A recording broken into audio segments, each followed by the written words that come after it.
Hello, students. Welcome to our YouTube channel, Academia Ambala. I'm Mrs. Shashi Sharma. Today, we'll do a chapter from our book, The First Flight. The name of the chapter is The 100 Dresses, written by L. Sor Esther.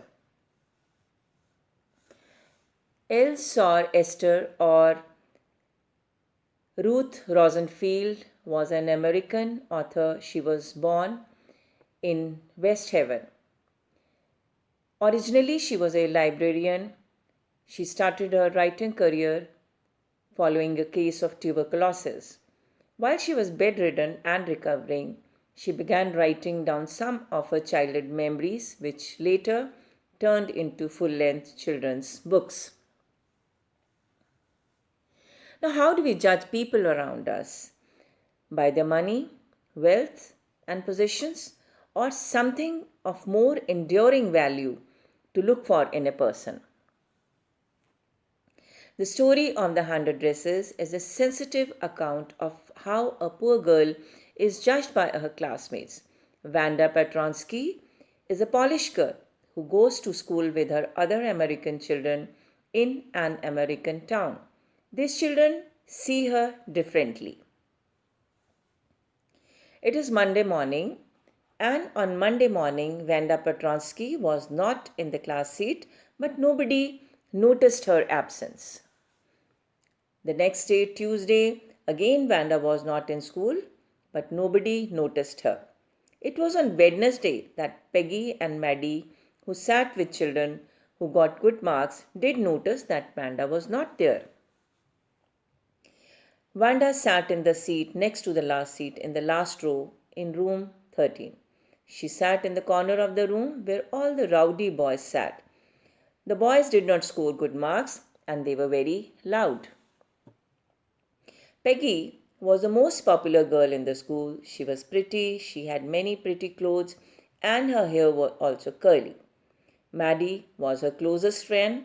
The reason why they noticed Vanda's absence was because Vanda made them late for school, as they had waited and waited for Vanda to have some fun with her.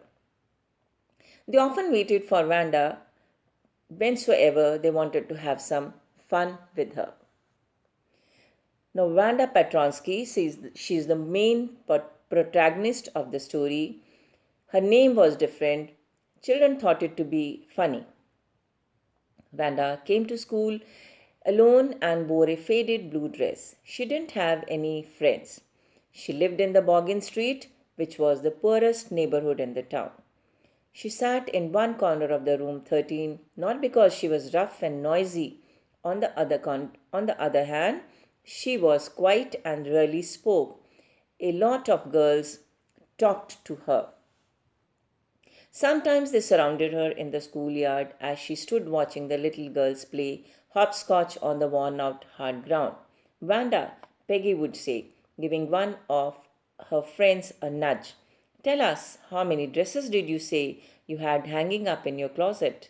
100, Vanda would say, all made up of silk, velvet, and of different colors, lined up in the closet.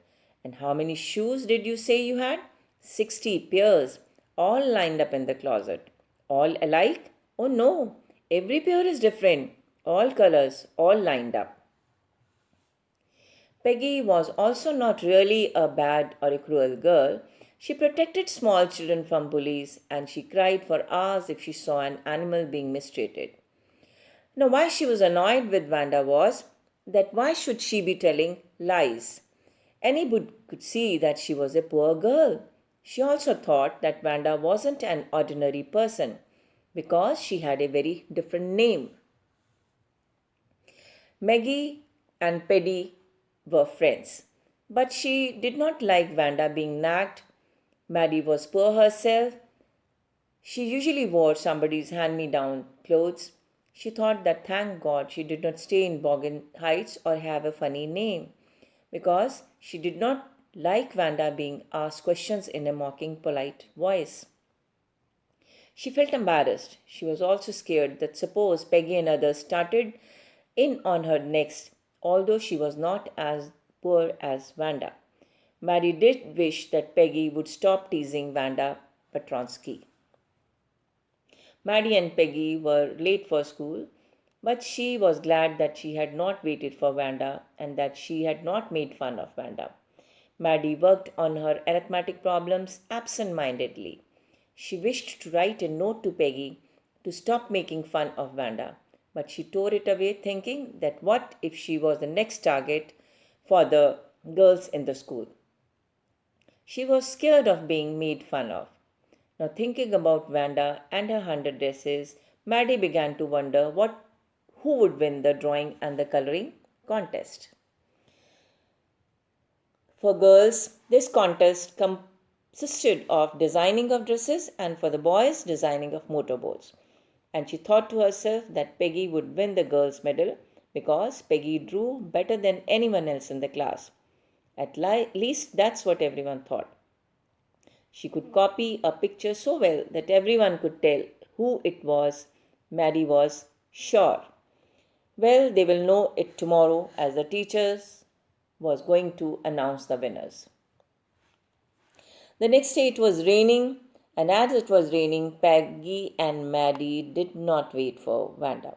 As it was an important day because Mrs. Mason was going to announce the winners. Do you think Miss Mason was going to announce the winners today? Asked Peggy. Oh, I hope so. The minute we get in, said Maggie. Of course you will win, Peg. The minute they entered the classroom, they stopped short and gasped. They were dazzled by the drawings all over the room, on every ledge and window sill. Dazzling colors and brilliant, lavish designs, all drawn on great sheets of wrapping paper. There were hundreds of them, all lined up. There must be drawings for the contest. They were. Everybody stopped and whistled or murmured admiringly. Now, as soon as the class assembled, Miss Mason announced the winners. And the winners were Jack Biggies. He had won for the boys, and his design for the outboard motor was on exhibition in room number 12, along with the sketches by all other boys. Now, as for the girls, the class, she said, although just one or two sketches were submitted by most, one girl from room 13, and everyone should be proud of her. She had drawn 100 designs, all different and all beautiful in the opinion of the judges. Any one of the drawings is worthy of winning the prize. I am happy to announce that Vanda Petronsky is the winner of the girls' medal. Maddie realized that all the drawings were made by Vanda. Though Vanda was not present that day to collect the medal, Miss Mason hoped that she would be in class tomorrow to collect the award. The students burst into applause, and the boys also stamped and whistled. Look, Peg, whispered Maddie. There's that blue one she told us about. Isn't it beautiful? Yes, Peggy, and here's that green one too. Boy, and I thought I could draw. Thank you.